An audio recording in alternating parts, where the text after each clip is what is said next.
Maligayang pagbabalik sa Ray Movie Recaps.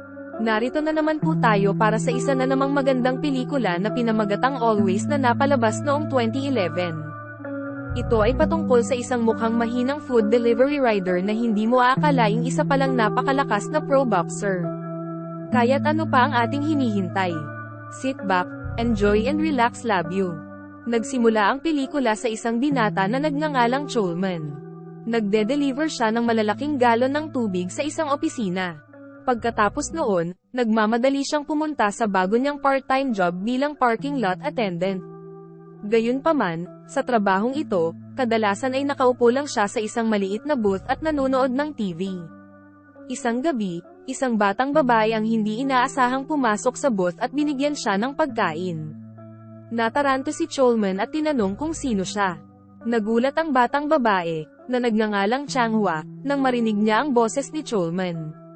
Nahiya siya dahil napagkamalan niya itong matandang dating nagtatrabaho bilang parking lot at nanonood ng TV kasama niya. Pagkaraan ng ilang sandali, nalaman ni Chulman na bulag si Changhua. Ipinaliwanag ni Changhua na nagretiro na ang matanda, at siya na ngayon ang pumalit sa kanya. Nagsorry ulit si Changhua at mabilis na umalis.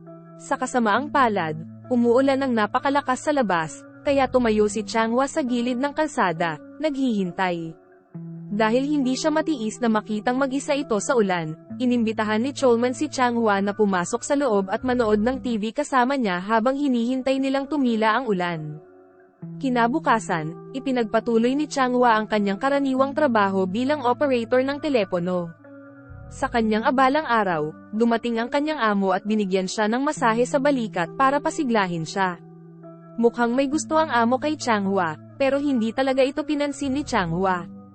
Kinagabihan, bumalik si Changhua upang bisitahin si Chulman sa parking lot. Kahit na hindi nakikita ni Changhua at ginagamit lang ang kanyang pandinig para tangkilikin ang mga palabas sa TV, sabay nilang pinanood ang mga ito. Pagkatapos nilang manood, nagpasya si Changhua na umuwi mag-isa. Gayunpaman, habang naglalakad siya palabas, muntik na siyang mabangga ng isang sasakyan. Mabilis, umiwas si Changhua at hindi sinasadyang nabangga ang isang crate na puno ng mga bote, na naging sanhi ng pagkabasag at pagkalat ng mga ito sa paligid niya. Sinubukan niyang abutin ang isang bagay na makakatulong sa kanya. Mabuti na lang at sumugod si Chulman para pigilan ang kanyang kamay. Pagkatapos ay tinulungan niyang tumayo si Changhua, ngunit nasaktan ang binti nito. Nagpasya siyang dalhin siya sa ospital bago siya ihatid sa bahay. Habang papunta sa apartment ni Changhua, hindi makayanan ni Chulman na makita siyang naglalakad na may sugat sa paa, kaya pinilit niya itong buhatin.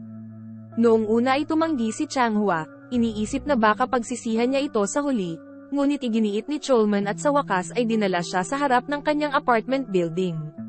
Nagulat si Chulman nang makita niya ang hagdan na kailangang akyatin ni Changhua. Humalakhak si Changhua at ipinaalala sa kanya na binalaan siya nito kanina. Gayunpaman, nagawa nilang maabot ang pinakamataas na palapag. Bilang pasasalamat, inimbitahan ni Changhua si Chulman na sumama sa kanya sa isang music concert. Sa araw ng konsyerto, nagtagal si Changhua upang maghanda sa salon. Nang gabing iyon, parehong dumalo sina Chulman at Changhua sa konsyerto.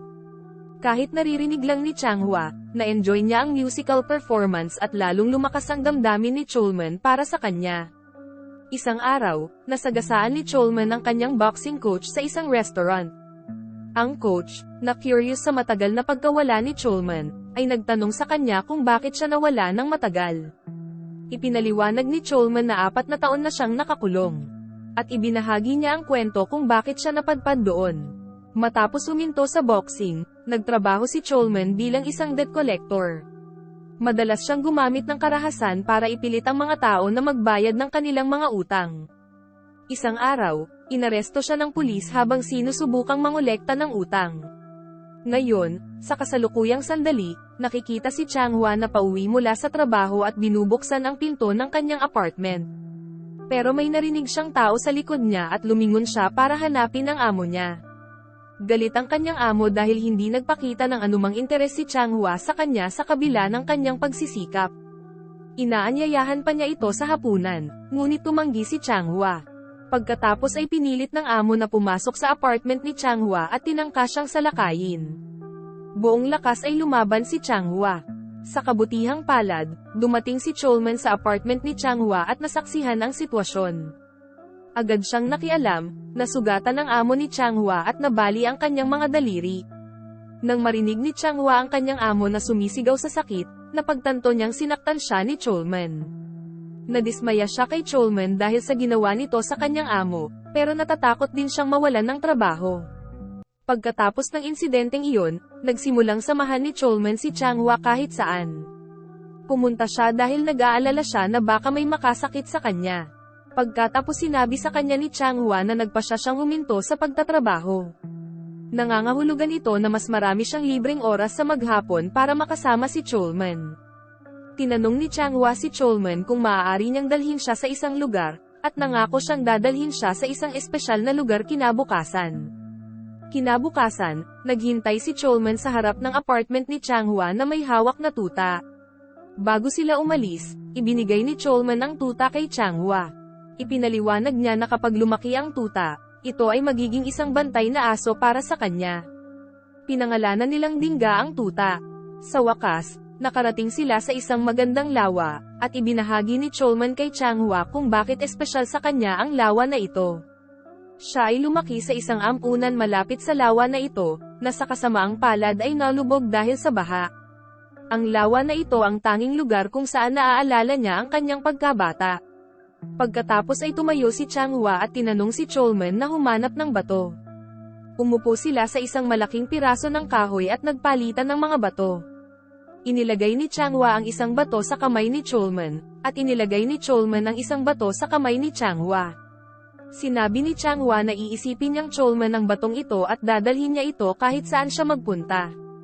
Bilang kapalit, kinailangan ni Cholman na makita ang batong ibinigay sa kanya bilang kanya at panatilihin ito upang maalala siya. Pagkatapos ng kanilang engkwentro, pumunta si Cholman sa kanyang boxing coach at hiniling na magsimulang muli sa pakikipaglaban.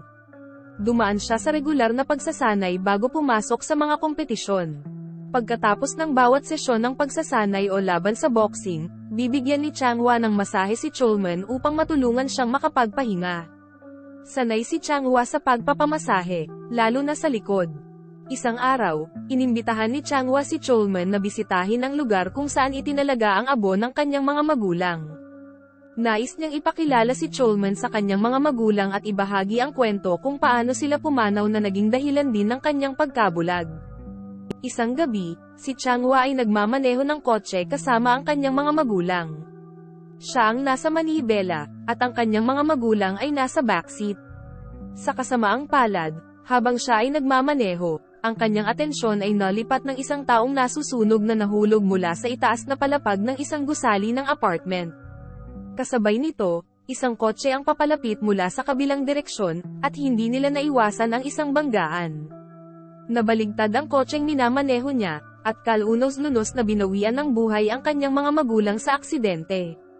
Nakaligtas si Changhua sa pagbagsak, ngunit nagresulta ito sa pagkawala ng kanyang paningin. Ang pakikinig sa kwento ni Changhua ay nagbalik ng alaala para kay Cholman. Naalala niya ang isang pagkakataon na sinusubukan niyang mangolekta ng utang mula sa isang tao sa isang gusali ng apartment. Habang kumakatok siya sa pinto, binuhusan ng gasolina ng taong nasa loob ang sarili at sinunog ang sarili. Sinubukan ni Cholman na hawakan ang kamay ng lalaki. Ngunit hindi niya napigilan ang kanyang bigat, at nahulog ang lalaki mula sa gusali. Inaresto ng pulisya si Cholman dahil sa insidenteng ito. Nalaman niya kalaunan na ang kaganapang ito ay konektado sa aksidente ni Changhua, at nadama niyang responsable siya. Ilang araw pagkatapos ng isang laban sa boxing, umuwi si Cholman upang makita ang kanyang apartment na magulo, at si Changhua ay wala kahit saan. May insidente pala si Changhua na nasugatan ang kanyang kamay. Nagmamadaling pumunta si Cholman sa ospital, at natuklasan na nagpapagamot na si Changhua para sa kanyang pinsala. Ang doktor na gumamot kay Changhua ay nakipag-usap kay Cholman, at binanggit na maaaring maibalik ang paningin ni Changhua sa pamamagitan ng corneal surgery. Gayunpaman, ang operasyon ay nakasalalay sa paghahanap ng isang donor, at ito ay medyo mahal. Si Cholman, na naguguluhan, ay pumunta sa isang club ng gabing iyon para makilala si Taesik. Kapag nagkita sila, iniinsulto ni Tae-sik si Cholman sa pamamagitan ng pagsasabi ng kanilang nakaraan. Kinukutya niya si Cholman, na nakatalo sa kanya sa isang MMA match noon ngunit ngayon ay gustong humiram ng pera sa kanya. Tumanggi si Tae-sik na magpahiram sa kanya ng pera, at sa halip ay nagmumungkahi na pumunta si Cholman sa Thailand at makibahagi sa isang ilegal na labanan. Ipinaliwanag niya na kung ang isang manlalaban ay nanalo sa naturang laban, maaari silang makakuha ng malaking premyo. Pagkalipas ng ilang araw, sinubukan ni Cholmin na kumbinsihin si Chang Hua na magpa-opera. Gayunpaman, tumanggi si Chang Hua nang malaman niyang walang sapat na pera si Cholmin para mabayaran ang mga gastos sa operasyon. Nagsisinungaling si Cholman at sinabi sa kanya na mayroon siyang sapat na ipon upang bayaran ang pamamaraan.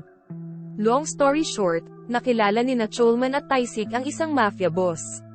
Binalaan ng amo si Cholman tungkol sa matinding panganib ng ilegal na labanan.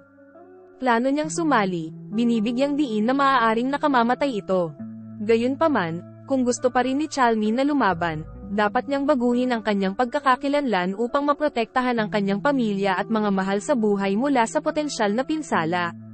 Sa pagtatapos ng kanilang pagpupulong, binibigyan ng amo ng mafia si Cholmin ng pera sa harap at isang cellphone at inutusan siyang umalis sa loob ng ilang araw. Kasunod nito, dinala ni Cholman si Chang Hua sa ospital para sa kanyang operasyon sa mata. Bago siya pumasok sa operating room, isang kinakabahan na si Chang Hua ang humiling kay Cholman na hintayin siya. Gusto niyang siya ang unang taong makikita niya kapag gumaling na ang kanyang mga mata. Nagsisinungaling si Cholman, na nagsasabing wala na siyang ibang mapupuntahan at nangakong hihintayin siya sa ospital. Habang kamakaway si Chang Hua at pumasok sa operating room, naluluha ang mga mata ni Cholman, dahil alam niyang pagkatapos nito, kailangan niyang lumipad diretso sa Thailand para sa ilegal na laban. Sa Thailand, mabilis na nakibahagi sa ilegal na labanan si Cholman, na ngayon ay tinatawag na Jong Marcelino. Noong una, nakaramdam siya ng matinding kaba habang kaharap niya ang isang mas malakas na kalaban na may mas matipunong katawan. Gayunpaman, sa panahon ng laban, nagawa niyang ibalik ang mga bagay at kalaunan ay lumabas bilang panalo. Kumita siya ng malaking halaga mula sa laban at bumalik sa Korea.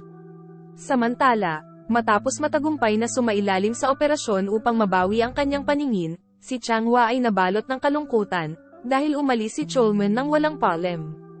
Ilang linggo niya itong hinintay, ngunit hindi na ito bumalik.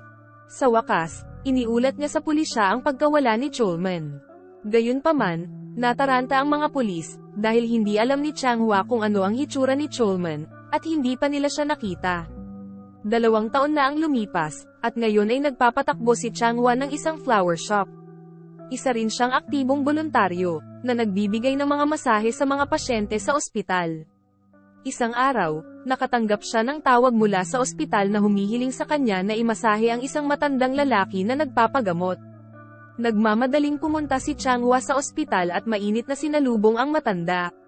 Sinimulan niyang imasahe ang likod nito, at biglang nagising ang pasyente sa susunod na kama nang marinig ang boses ni Chang Hua. Nakapagtataka, ang pasyenteng iyon ay si Cholman. Pinipigilan niyang umiyak nang makita si Chang Hua dahil ayaw niyang makilala siya nito. Siya ngayon ay may kapansanan at ayaw niyang maging pabigat kay Chang Hua. Pagkatapos imasahe ni Chang Hua ang lolo, nilapitan ni Chang Hua si Cholman at nag-alok na imasahe siya. Pinipigilan ni Cholman ang kanyang emosyon at nananatiling tahimik. Nang hilingin sa kanya ni Chang Hua na lumingon, si Cholman ay nananatiling tahimik. Habang hawak-hawak ang batong binigay ni Chang Hua sa kanya. Habang nagmamasahe siya, naramdaman ni Chang Hua na minamasahe niya ang likod ni Cholman, ngunit nang nabasa niya ang nameplate, nakasulat ang Jong Marcelino. Nakaramdam ng pagkadismaya, umalis si Chang Hua sa ospital pagkatapos ng kanyang mga tungkulin, habang si Cholman ay labis na naantig matapos masaksihan na muling nagbalik ang paningin ni Chang Hua. Makalipas ang ilang araw, gumaling na si Cholman at lumabas ng ospital. Pumunta siya sa flower shop ni Chang Hua, kahit may pilay siya. Gayunpaman, wala si Chang Hua noong panahong iyon, at nakilala lamang niya ang mga tauhan ng tindahan. Bumili ng bulaklak si Cholmin at kinuha ang kanyang turtle figurine sa isang istante bago umalis ng shop. Habang naglalakad siya ng ilang hakbang palayo, dumaan si Cholman kay Chang Hua nang hindi tumitingin sa kanya para hindi siya makilala. Ngunit nagsimulang tumahol ang aso niyang si Dingga na parabang natagpuan ang kanyang may-ari na naging dahilan ng pagkatisod at pagkahulog ni Chulman. Si Changhua, na hindi nakilala kung sino siya, ay humingi ng tawad kay Chulman, at naghiwalay sila ng landas. Nagpatuloy si Chulman sa kanyang paglalakbay, may luha sa kanyang mga mata. Bumalik si Changhua sa shop dahil nakalimutan niya ang kanyang wallet. Gayunpaman, nang bumalik siya, napansin niyang nawawala ang figure ng pagong na inilagay niya sa istante.